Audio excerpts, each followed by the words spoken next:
বাঙালি রন্ধে রন্ধে জড়িয়ে রয়েছে চিংড়ি, ইলিশ, মাটন। আজকে আমরা একটা চিংড়ি রেসিপি দেখে নেব।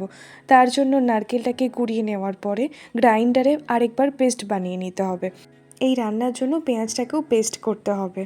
পটল আর চিংড়ি আর ফুলকপি আর চিংড়ি তো বেস্ট কম্বিনেশন, কিন্তু এইভাবে ছোট চিংড়িগুলোকে একবার রান্না করে দেখবেন।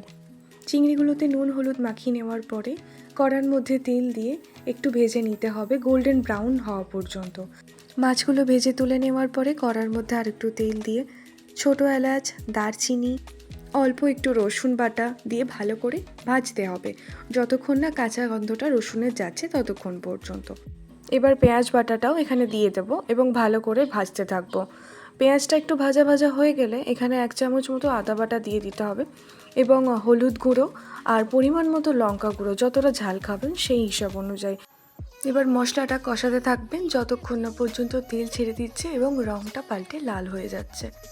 অন্যদিকে একটা পরিষ্কার কাপড় নিয়ে নারকেলটা দুধটা বার করে নিতে হবে এবং মশলাটার মধ্যে অল্প অল্প করে নারকেল দুধটাকে মিশিয়ে নিতে হবে।